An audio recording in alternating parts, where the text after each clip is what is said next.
Welcome back to Race Podcast. This is your virtual big brother, Ray Collazo. Race Podcast brings you inspiration, mentorship, and community to help you find wealth in your voice. Subscribe. It's been quite a day. Hi, Neil. Let me start that again. Welcome back to Race Podcast. This is your virtual big brother, Ray Collazo. Race Podcast brings you inspiration, mentorship, and community to help you find wealth in your voice. Thank you so much for joining us. And you can find the podcast version of Race TV, Race Podcast on iTunes, Audio Boom, anywhere you hear podcasts or subscribe to podcast. Google Play will start offering podcasts early next year. Or you can just check out our website, raisepodcast.com. Raise Podcast is part of the Latino Talk Network, which includes our sports fanatics over at latinosportstalk.com. Thank you again for joining us. If you're on the Blab, Felix and Neil, I really appreciate you joining us today. Thanks for joining Race TV show. For those familiar, Race Podcast has existed as a podcast for about 2.5 years. And now we found this incredible medium, Blab. If you're listening to the podcast, you got to get down with Blab, blab.im. Check out our live show every Tuesday and Thursday night, 10 p.m. Eastern. And of course, as soon as I said it to 10 p.m. Eastern, Tuesdays and Thursdays, one of my oldest son's sports coach changes practice from Monday to Wednesday to Tuesday to Thursday. But that's okay. You try to do the best you can, but it's all going to work out. Again, thank you all so much for joining us. I'm sure this conversation will go in many different directions, and I encourage that. And again, if Felix or Neil would like to join in the conversation, that would be wonderful. But for those listening to the podcast and or watching here on Blab, the topic or the first topic or the overarching title of this conversation is how to overcome hate. And so, whether it's a different, tamer emotion, there's obviously a lot that we're dealing with in this modern time: division, animosity, violence, sickness, apprehension, anxiety over the future. We're dealing with quite a bit. And with the events that happened in San Bernardino, really brought me to just want to see if we can have a conversation, share some thoughts about kind of where we're at here. I think that the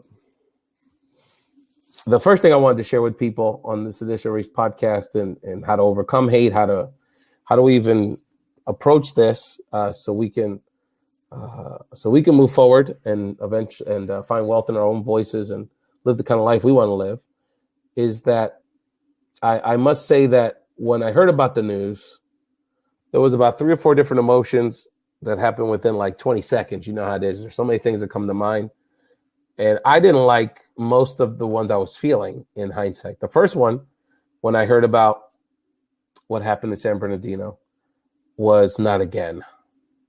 And that was a very, and then I immediately caught myself in saying, wow, that's the first thing that comes to mind when innocent people are senselessly murdered. And the first thing that comes to my head at this point, where we're at as a country in a world, is not horror, is not again. And it was just, it was quite a moment for me to think about that. And so moving beyond that, you quickly go to, my God, these people, 14 people with families. I don't know much. I don't think we know too much yet about the victims. I was out most of the evening, so I didn't watch any cable news or look at many news reports last few hours. But, regardless, these were all people apparently enjoying an office Christmas party, people that work with in the health service sector, people that work with people with disabilities and other health-ish challenges. And they were just trying to enjoy a Christmas party for all their hard work, probably getting underpaid, underappreciated. And it was so sad. Felix, that's right. When did it become routine, right? We should talk about that. You should jump on, Felix. I'd like to get your thoughts on it. And then unfortunately, the second thought, which is, oh my God, for these people, quickly turns to the third thing I wanted to share, and I wanted to be really honest about it, which I didn't like that I felt this way so quickly, was who were they? And let's be honest, we're all thinking that because that is a big part of the underlying discussion and infighting that's happening in our society around these issues. Is that it's almost like we're keeping score about, what group that we're demonizing or we feel disconnected to. We don't feel positive about being in our country. We feel antagonized by. We're keeping score about, who's there, who are they, who's causing the problem, who is the cause of the problem, who's a bigger problem, whether it's the proverbial crazy white guy, perpetrators of inner city violence, the proverbial Islamic terrorist. We're all. Wow, Felix has a lot. Felix, you always have a lot going on with yourself. Thank you for sharing, and I'll keep that to ourselves. And that was not a good place for me to be, because, frankly, at the end of the day, it doesn't matter, really. This is about humanity and about the larger problem that we have here, the larger crisis that we have. And it really also downplayed, for me, at that moment, what I should have been focused on, which was the victims and their families. And that should have gotten, in those brief moments, that should have gotten a lot more attention. And so, and then the anxiety around what the result of that is. What's the ethnic background of this person? What were the circumstances? What'll be the reaction to the profile of the perpetrators in the circumstances of which this heinous crime took place? And arguably the biggest victim of the whole thing, unfortunately, was a 6-month-old child that lost their parents, which was the victim's youngest child, baby, who was about 6 months old, who was her grandparents at the time. And so, Walter Peralt, thank you for joining. This is Ray Collazo of Race Podcast, sharing my reflections about yesterday and kind of hoping to have a larger conversation about where we're at in this world. So if you'd like to jump on or be a part of the conversation, we're more than happy to have you a part of this. And then, so in thinking about kind of where we go from here, where I go from here personally, where we all go from here as a society, I just wanted to share a few things. The first one is I certainly think we need to focus on us. And I want to say us in this context as Americans, people in the United States, to really try to put this in a larger context of the world right now. There's people that are responsible for having to worry about those things for sure in our society, but I think it's more important right now to focus on home. And I think there's a few things that I'd like to talk about. That is that part of the issue is that this debate about who's at fault fosters the divisiveness, because at the end of the day, is gun control a part of this? For sure. Is poverty a big part of this? For sure. Is it, decades long, and in the case of the Middle East, those dramas, those issues have been around as long as history itself. And I don't think anyone is going to pretend that, a couple of politicians are going to be able to resolve that ultimately. Are all these issues that are discussed as the problem part of it? Sure. But ultimately, it boils down to what we need to do as a society and as a country to come together. And, it's interesting because this conversation very much weaves in and out of the political conversation and the political campaign season. And that's certainly a part of this. And so one of the more eye-catching things that Bernie Sanders says is that we need a revolution, a political revolution in this country. And I would challenge that statement to say that I think the revolution has to be much more fundamental. In my day work, I have worked quite a bit to empower people traditionally disenfranchised in the political process to get involved, register to vote, apply for your, become a U.S. citizen, get involved in your local community and activism and civic engagement.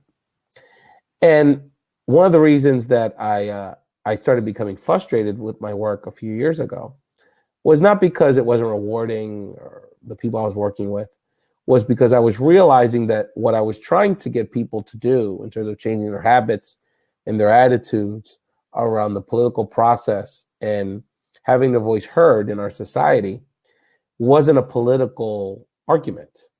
It wasn't about the importance of civics or, the importance of your council person. It really was because at the end of the day, the people that, large chunks of our society who are still disaffected by the political process and are becoming more and more so, by the way, is because they don't feel ultimately they can make a difference in the process. Because on some level, they feel powerless to change anything, whether it's, the makeup of their city council or the violence that takes place in their communities. And so I've transitioned into this sort of, I'm in the process of transitioning in this direction, because I want to, in some way, through my voice, through my platform, through engaging people like that are watching this and listening to this conversation, to understand that they have all kind of power that they're not utilizing. And so to do all kinds of things, whether it's to raise wonderful children, have a stronger personal relationship with your spouse, or help curb violence in our community. And so the one of the things I see that is a big key in the word as I was driving home to think about what I was going to say today, because we all are feeling a lot of different emotions, is that I think one of the first things that we can all do is, first of all, take ownership of this. We're all blaming, I don't say all, I shouldn't say all, but many of us are digging in our heels now because we're trying to figure out how to say, I told you so. It's those people, and they're more of the problem, or they're the problem, or that group is the problem, and we're the victims, or we're not as much the problem as you think we are, and then who shares the responsibility of trying to resolve this problem, and how much do you over there have to do with it, and how much do you need to do so I can help our community can move forward. And there's all this back and forth, when in fact the one of the fundamental issues that's missing, and the fundamental trait that I think we all need to not only own, acknowledge, but live with as a leading point in trying to resolve this, trying to move forward, is empathy. One of the things that, we should all be supporting each other in this, not trying to dismiss each other. And again, this is so more fundamental than politics. Why would anyone have a problem with Black Lives Matter? We really think about it. Just a peaceful movement that is trying to call on Black people being treated with humanity and equity as it relates to policing and some of these other conditions. One of the things that really pisses me off about the Trump stuff is that, not just as a Latino, but as a Latino, is that after he said what he said about Mexicans, and I'm not even Mexican, okay, is that why was it that just Latinos got pissed off? Or there was an expectation that it would just be Latinos that would be insulted or turned off by that. And that's what's discussed, right? Like, well, if he wins the nomination, he's going to have a hard time engaging Latino voters. And even in the spaces I'm in, there's lots of conversation to try to push that as a talking point that, this is not going to bode well for Trump and or Democrats or Republicans. Well, why should it bode well for anybody? Why should we not all be as upset and outraged and disgusted by people major candidates, leading candidates, national figures having that kind of disdain for anyone in our community, frankly, and making these broad generalizations and demonizing. There's been reports of hate crimes being directed at Latinos that have been attributed to Trump's hate speech. And so when Latinos see that, in this case, hi, Mo. How are you? Talking about my reflections from, hey, what's up? My reflections about yesterday and what we could do about it. And again, you're listening to Race Podcast. Race Podcast brings you inspiration, mentorship, and community to help you find wealth in your voice. And so if you want to, AKA, you want to talk about what's happening, how you feeling, feel free. So when you see the lack of outrage, when you see the lack of empathy, when you see the lack of togetherness, one of the things I'm starting to see now is that, and again, this is just one example. Now you're starting to see slowly, quietly, Latinos taking a step back saying, well, A, maybe I shouldn't be as outraged or not as infuriated by this. And B, in some way, taking themselves out of the story. And you're starting to see just kind of a, distancing psychologically. Olga, how are you, Olga? Always good to see someone named Olga Montañez in the building. That's a wonderful name, Olga. Thank you so much. Race Podcast, talking about what happened in San Bernardino and our reactions. Feel free to join. I'm finishing sort of my opening monologue about it. And then we can all kind of share. And so so now people are being demonized. They're being attacked. There's a tone where it's okay to pick on people now, right? The disabled, women, people from different parts of our society, because we have not set any sort of boundaries around not having, about having empathy for all of us in our community. Take it to another step. The Washington Post recently had a very interesting article which discussed the fact that there's a health crisis, a health epidemic, both physical and mental, amongst basically poor and working class middle-aged white people in this country. And mortality rates of illness, suicide, depression are at epidemic proportions between a certain segment of our working class white community. And so, why are we surprised? This is and instead of people like me, right, or people in my profile feeling empathetic for people that maybe have experienced job loss later in life, have experienced disappointment that they're seeing an economy that in a society that maybe they don't see a path for their children to do better than them. They're going through it like we're going through it, right? So instead of the empathy for people, oftentimes what comes out is a "I told you so" mentality, because we feel attacked. So we're getting treated like shit. We're telling you you're getting treated like shit too. You're not listening to us, so screw you. That's what you get. Have a lot of people in this society gotten played by Trump and politicians and radical ideologies and a lot of talk about principles when in fact it's all about the elites getting theirs? Absolutely. Got played big time. Keep getting played. Look at Trump getting numbers. He's telling you in your face what he's going to do. There's no secrets here.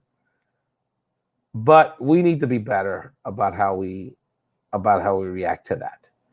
And there needs to be all kind of empathy for people going through the same issues that we know the cost of them and the suffering of them.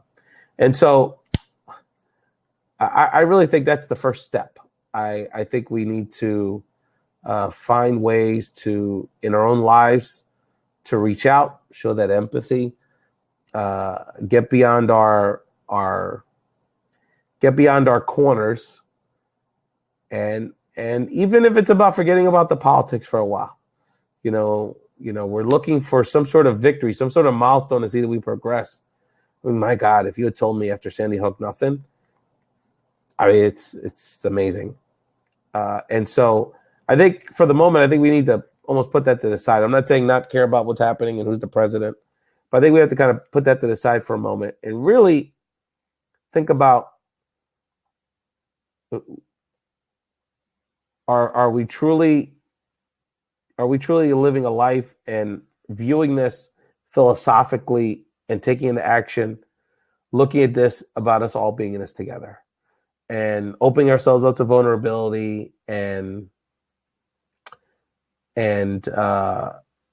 opening ourselves up for criticism amongst people in our own community. They're going to say, well, why do you care about them? Why do you have sympathy for them? Why do you, why are you,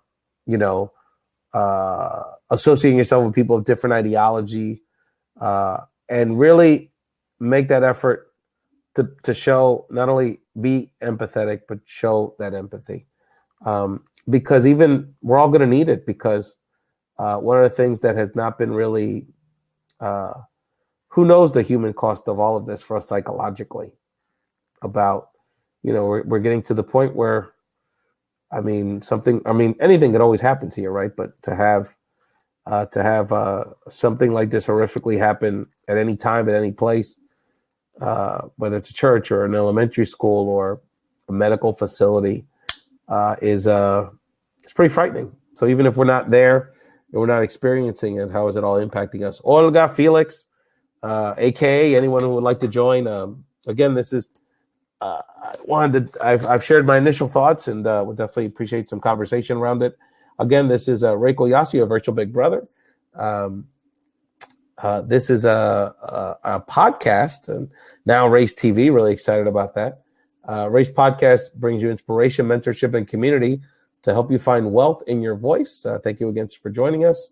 Again, you can find all of our episodes at racepodcast.com and anywhere you want to subscribe to a podcast. And also, you can check us out. If you check out all of our video, all of our replays that they call here on Blab, you can check out on our Blab site at blab.im/racepodcast, or just go to racepodcast.com. Felix Montelada, one of our great friends, had a question earlier. When did mass shootings become routine? Well, that's a good question. I think, it's really interesting, because getting back to that empathy piece, I think, and again, it's very easy for this to be a I told you so kind of emotion, is that, one of the things that when communities that are disenfranchised speak up, one of the things that and maybe we don't communicate this as well as we should, but one of the reasons that we speak up, and that it's so important to speak up for the most vulnerable, whether it's, the poorest or the most marginalized in whatever society it is that when you don't draw that line, that hard line, that we're not going to tolerate intolerance, hatred, abuses of people, then that line keeps moving along. And so, for us to say things right now, like, to start making analogies to someone like a Trump sounding somewhat like what Hitler was 80 years ago in Germany, I don't think it's over dramatic to say that, because this is how it starts when we don't stand up as a united people to say that this is unacceptable. And just because I'm not Mexican, or I have nothing to do with immigrants, I'm not going to say that's BS, and that you don't treat people like that. That's not decent. In the same way that in my case, as a heterosexual, for in any way tolerating hatred or discrimination against the LGBT community, it doesn't make me any less responsible if I don't fit in that group. And so in the same way, again, I'll go back to my comments about, the proverbial, middle class, or, middle-aged white guy, that we often like to tease or demonize as a racist or a redneck, or as someone that's getting that's ignorant to what's happening in our society, someone that doesn't understand our community, someone that's greedy, and without really looking at what's happening. And so, unfortunately, the pain and the abuses are filtering into all strata of our society. And so, so that's kind of where we're at right now. So I don't know how it happened, Felix. I don't, but it's definitely, I do know one thing: when the economy's suffering, people start pointing fingers. So that's definitely part of the dynamic. Olga, this gentleman here, AK Bo, don't know Felix, anyone who's on. If you're interested in joining the conversation, feel free to jump on. Let's have this conversation. AKA 7 Mo, how do we stop these crazy acts? Well, like I said, I really think the first step is, before you even get to the policy of it, is really us making that commitment to care about each other. And again, it's not easy, because we all are sensing a lot of anxiety around our world changing, us not feeling secure. We are becoming a more diverse society, so there's lots of growing pains around that. The stuff happening all over the world certainly is unpleasant, and we're just wondering how to make sense of all of it. And there's just a lot of things we need to deal with.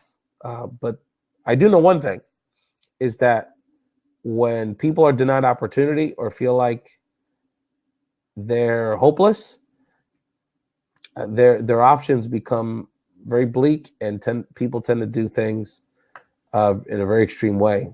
And so, whether that's the dynamic in the Middle East, whether that's dynamic in our increasing wealth disparities here, those are some of the dynamics that are taking place. So I would say that, on the policy side, we probably have to address all of it, whether it's guns, mental health, job, and bettering our economy for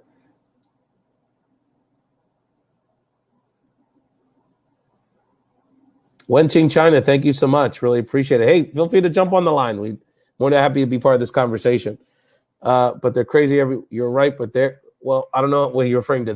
They're crazy.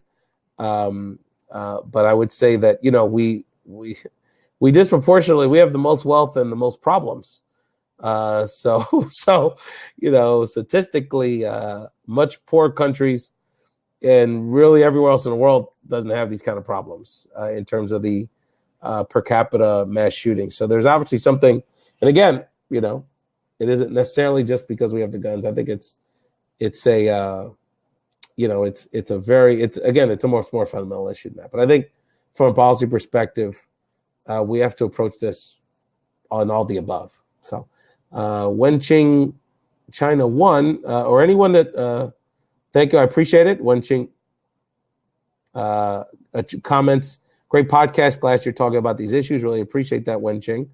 And I know that AK7 Mo still engaged in this conversation. Thank you. I appreciate it. Again, anyone that's curious, Olga or Wenqing, that would like to join in the conversation, Felix, of course, you're always available. Feel free to jump in. AK7 Mo comments, but there's lots of killing around the world. Well, I'm just going on the statistics, so I'm just going on the statistics. But sure, there's obviously violence all over the world. And there's wars happening. There's dozens of wars happening at any given time in our world. And, we that's been part of this conversation, right? About part of this conversation right around the media coverage of the tragedies, right? So Paris got more attention than what happened in Western Africa or the Middle East. And there's different reasons for that. One is, media resources, right? Major international news networks don't have the same amount of resources in rural Africa they do in Paris. But part of it is to, how it does affect people. I think in particular, the elites, the people covering it, have a bond with Paris. A lot of them have traveled there, spent time there, have memories there.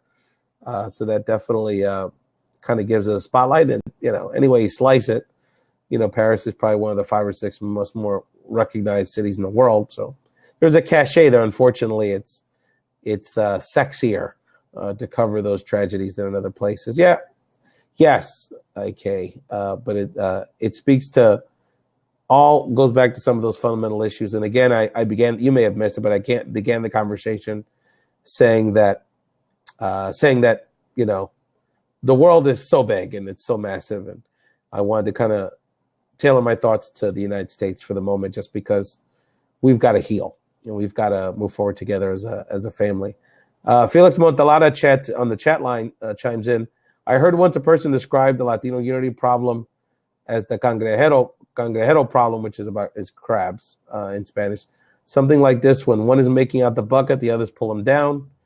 And I think that that's definitely a dynamic that has existed in our community, and exists with people that tend to be poor, but also it goes back to what you talk about, Felix, the millionaire mentality. And when you have the mentality of scarcity, then you're concerned about someone getting a little bit more than you because you feel like it's a finite number. When you have here in your mind that it's about abundance and there'll be plenty for everybody, then that competitive dynamic, kind of loses sight. I think we're getting better. I think from a Latino perspective for a moment about kind of thinking about this in a bigger way and in a more collaborative way.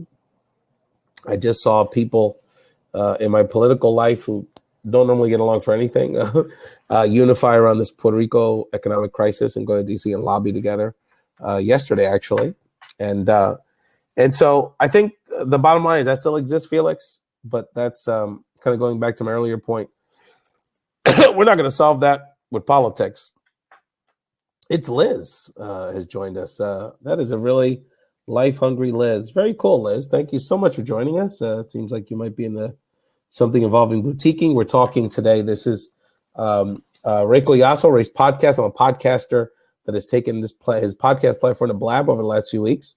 Yes, I am, Liz. I'm Puerto Rican and very proud of being Latino and very proud of being Philadelphian as well. So, yeah. So join in, Liz. Talking about, we're really just trying to, and we're having some chat conversation, but really trying to have a conversation about, after San Bernardino, where we go from here. So I've shared my thoughts about the importance of us coming together as a country.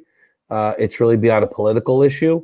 As far as I'm concerned, I think empathy that's the word I get back to. We got to start with empathy. God, we're just all about trying to, I think we're just trying to blame each other and say, oh, it's the old crazy white people, or it's the gangbanger, or it's the street black guy, or it's the Muslim, and we're, we need to, we need to come together here. So that's basically what we've been, that's basically been the conversation. And again, people have been chatting. And I'm definitely encouraging people to join me. I definitely would like to talk to folks. So Liz, feel free to jump on. But to finish on Felix's point, that I think that from a Latino perspective, I think we're getting a lot better, and I think we're waking up to a lot of things. I think the reaction to Trump's comments, I think more recently the unity around the Puerto Rico crisis stuff. And in general, I think we're moving beyond that. And I think particularly the younger generation, and particularly using these tools online, are really, there's a lot there. There's a lot of good stuff there. And I think that's one of the things that's attracting people to going underground as a communication tool. And I'm saying that to mean online, because they're trying to get out of the mess. They're trying to get away from divisiveness, anxiety. They're trying to find like-minded people because they know there's so much more good and positivity, but it's you don't see a lot of that on TV. Let me do that too. You don't see a lot of that on TV. You don't see a lot of that on, what's supposed to be our day-to-day lives. So we've got to find it, and I think people are finding it on these online tools. So that's what we're talking about here today. I think you're right, Felix. Trump is definitely galvanizing us politically. But again, I'm also seeing people that on some level don't feel confident to speak out because the reaction wasn't that great. If you really think about the fact that he's still leading candidate for president, and it didn't hurt him. It actually helped him in his political, at least the primary process. And, quite honestly, beyond, sure that some people say he's disgusting and racist, sure, but at the end of the day, this was not an overwhelming sentiment around the country, and even beyond that. I mean, the comment again against I think it's Bridget Kelly, Kelly, the newswoman, sexist comments. He's made he's insulting all kind of people every day. The ADA community got in, that mocking someone with a disability. I mean, that's maybe been the most disgusting thing he's done yet. So it's really, really sad. And again, we've got to start with ourselves. We cannot, just blame politicians or people in the media or, again, the subgroup in our society that we feel is the problem, or we feel. Good night, AK. Thank you for joining us. We've got to come together. I agree with you, brother. It's what I do for a living. Encourage people to get involved, and like I said, I just think it's a deeper thing. Again, I just want to let people know that listening to Race Podcast and watching Race TV. Thank you all so much for joining us. It's your virtual big brother, Ray Collazo. Race Podcast brings you inspiration, mentorship, and community to help you find wealth in your voice. You can check us out at racepodcast.com. Got nearly 200 episodes of the show up there. And you can also subscribe to our podcast on iTunes, anywhere you get a podcast. And again, I don't know if y'all know this, but Google announced Google Play is going to be offering podcasts in the first quarter next year. So really, really exciting. Olga, let me ask you a question. I'm curious why your Twitter handle's Wang Jing China 1. Does that have to do with Asia, or what's? Just really curious about your Twitter handle. And feel free to join on, anyone that's watching or listening to this.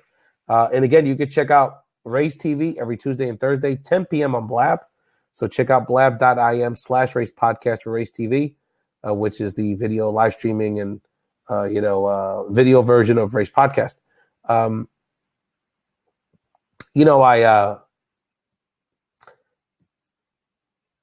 That is really awesome. So Ana Montañez Martinez, I believe is your name.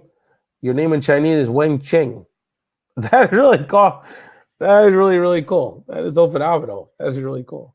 I wonder what my name is in Chinese. Could you look that up for me, Anna? You should join the show. Join the show. I'd love to talk to you. I just most days I do this. I just start and somebody jumps on. So certainly don't want to be here. Yeah, jump on, girl. Jump on. But it'd be great to talk to you. So again, talking about how we feel about what's happened in San Bernardino. I don't know the latest. It's just so tragic. 14 people die. A little baby loses their parents. It's just been such a sad situation. And again, for those that weren't on the very beginning, my first thought was not again, which is such a terrible feeling when that's the first thing you think about. We should be thinking about the victims. And that was the second thing I thought about. My God, one person's loss of life impacts so many people. And and then again, it unfortunately went quickly to the profile of the person or the people, because you have anxiety about that answer, right? Because if it's connected with the ongoing issues with the Middle East, it causes more fervor, more anxiety. If it's the Lone Wine government, it causes more anxiety. If it's somebody else, it's another subgroup getting finger pointed on when this is individuals acting. And so it's and then of course thinking about where we're at, and that's Wenqing. That's where we start talking about empathy. And I really think a call to all of us to not just get stuck in our corners and really reach out and understand that we're all going through a lot of pain right now. And I think before we get into the politics, that's where we got to start. The political class, and I deal with this all the time, they often don't move until we move. And on the immigration stuff, I'll share with you, I have heard from countless people that you would think, they go on TV and they make these statements about, anti-immigrants and that they're law and order and all this nonsense. And you get them behind closed doors, they're very honest to tell you. They said, look, you're right. we should figure out a way to be fair to people and children, just, who are hardworking, want to do the right thing, some sort of fair way to integrate them into society that's sort of equitable. But I just can't do it because the people back in my district or these other people, the people I need to vote for me, they don't want me to do it. Now, part of that's a lack of courage, of course, and a lack of leadership, very weak leadership. But at the end of the day, they have a point in that if our society is not disgusted by Trump overwhelmingly, then how does that all make us feel? And how are we next? How should we react to that? And so, does that take away from our own humanity if we're Hispanic or we're we're poor or we're of Middle Eastern descent or whatever? So it's I think that's the first step. I think before we even take it to the political realm, we have to focus on empathy for our fellow man and understand we're all in this together. Anyone would like to come on? Wenqing, come on. Would love to have you. Always great to have a woman's perspective on these things. And anyone else that's been watching, be great if people could join. Again, this is Ray Collazo, your virtual big brother. Check out Ray's podcast that provides inspiration, mentorship, and community to help you find wealth in your voice. We've had people like Felix Montalada discuss Breaking the Millionaire Mind. If you go to Ray's podcast today, episode 192, which got released this morning, we had management and leadership coach guru David M. Castro, a British Puerto Rican, by the way, Felix, really interesting fellow. He's got an incredible book, Genership, his whole concept about how to create a dynamic within your organization that encourages and fosters creative leadership amongst the whole team, not just the one boss that tells everybody what to do. And so that was part 2 of our conversation with David M. Castro, and he talked about leading through love, the importance of leading through love. Very powerful conversation. Talked about how to develop these systems that foster this kind of creativity in your organization and give everyone ownership of the leadership within an organization, and how to focus on your priorities and not constantly feel like you have to just stamp out problems. Oftentimes, leadership feels their job is to just deal with the headaches, when in fact, if you just are worrying about putting out the fires all day, you're not getting really anything done. So he's got an incredible process to sort of put problems, quote unquote, in their place and really focus on the bigger mission of an organization. So David's got a lot to share. There's several interviews with David M. Castro on racepodcast.com. So I encourage people to watch it. And again, if you're a sports fan, always check out our sports franchise, LatinoSportsTalk.com, where you can hear sports fans talking about all kinds of things all over the country. I'm going to wrap up the recording. Again, you've been listening to Race Podcast. If anyone would like to stay on the chat, I'll certainly stay on, but we're going to wrap up this edition of Race Podcast. So again, okay, great. Awesome again. I really appreciate it. Were you familiar with our podcast? Well, I'm going to turn off the recording, and I want to ask you a question. So again, thank you again, because I do want to ask you a question. So please stick with us. Wenqing, thank you again for joining Race Podcast. This is your virtual big brother, Ray Collazo. Check us out on Race Podcast, racepodcast.com, and subscribe to Race Podcast on iTunes or Stitcher, anywhere you listen to a podcast. You can always check us out at racepodcast.com. And in the coming weeks, we're going to have some incredible guests, including Liz Garcia from the Life in Brilliance podcast, an incredible life coach and someone that we're going to be collaborating with in the near future, and some really amazing guests that'll be announced in the coming days. And we encourage everyone, particularly from the Blab platform, to join us in our conversations. Again, if you want to hit me up, you can always email me at podcastraise@gmail.com. That's podcastraise@gmail.com. Give me feedback about the show, what you'd like to see, and what other products and services and content you'd like to get out of the Race Podcast and BigBrotherRay.com experience. Thank you so much, and have a wonderful day.